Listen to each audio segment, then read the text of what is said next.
Good evening, YouTube. Welcome to day 6 of my 40-day fast. Not too much to talk about tonight. It was a pretty normal day. I felt perfectly normal. Feeling great, actually. When I woke up, I was a little dehydrated when I woke up. You know, my ketone strip that I used was dark purple. So I don't think there's really anything you can do to avoid getting dehydrated over the night. You know, you just sweat, and you can't just continuously keep drinking like I am during the day. So, and that's 6 to 8 hours of not drinking. So, my kidneys were more sore today. So I had kind of a sore lower back. Enough to the point where when I typically have a lower back, or lower back soreness, which is never really due to my kidneys, of course. It's usually muscular from working out or sleeping wrong or something. It gets to a point of soreness where it kind of impulsively makes me want to like twist and stretch my back and stuff at random moments. And the kidneys were sore enough today where I actually did that. It made me do that once. So just to tell you about kind of the degree of the kidney soreness, or tenderness, I should say. But I did notice maybe, I don't know when, maybe about the middle of the day, or a few hours after I woke up or something, that was gone. I didn't notice it anymore, so everything's fine now.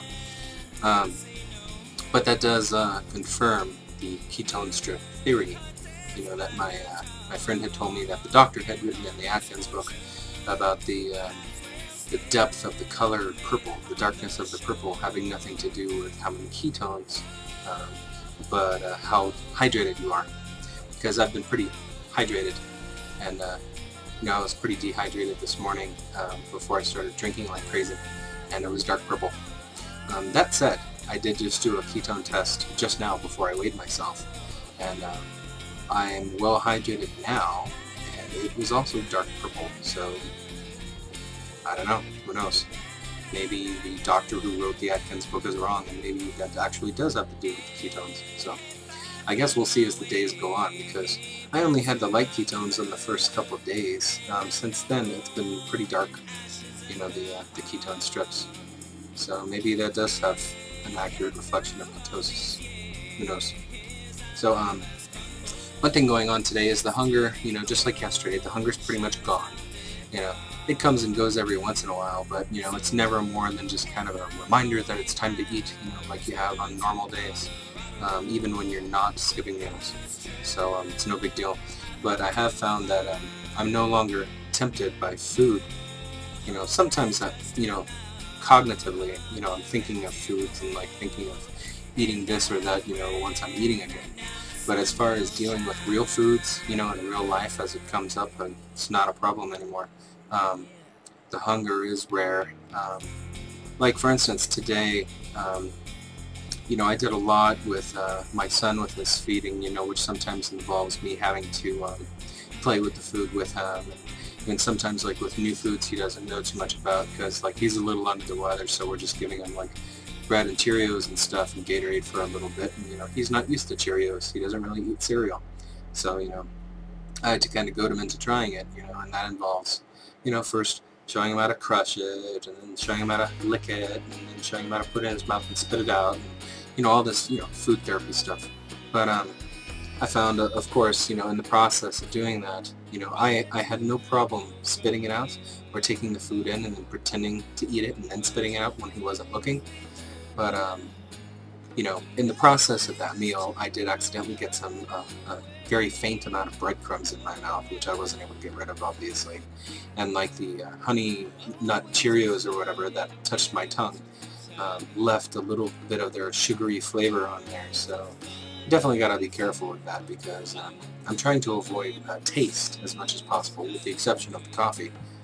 So that can't be good to be getting, even just tiny trace amounts. I'm sure it won't affect the ketosis, but it might confuse my stomach.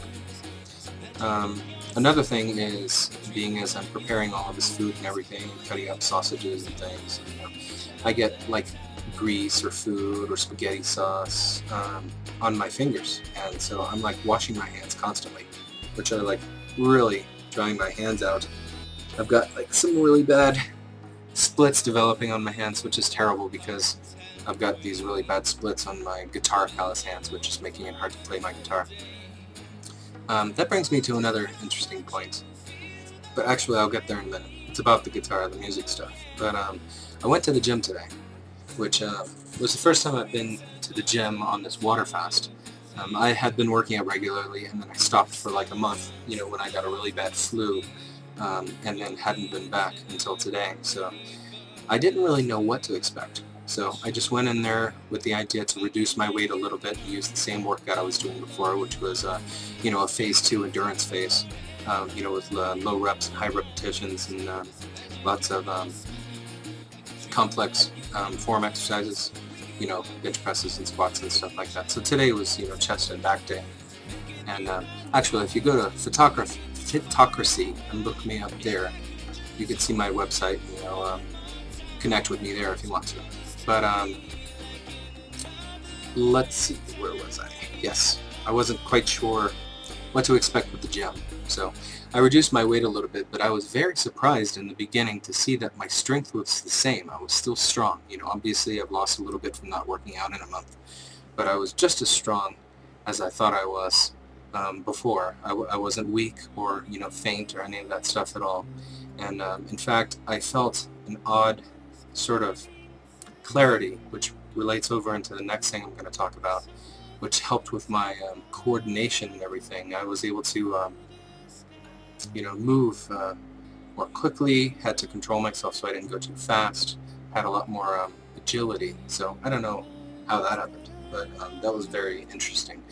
However, because of the fact that I have no glucose or glycogen in my system, I found that, my first 2 exercises, the bench press and then the lat pull down, went fine, and I did very well on them. But by the time I got to the 3rd exercise, which is the machine-assisted dip, about halfway through the exercise in the 2nd set, I started really starting to drag, not physically, but mentally. I got really lazy, didn't want to continue. So I recognized it was because, of the lack of glycogen.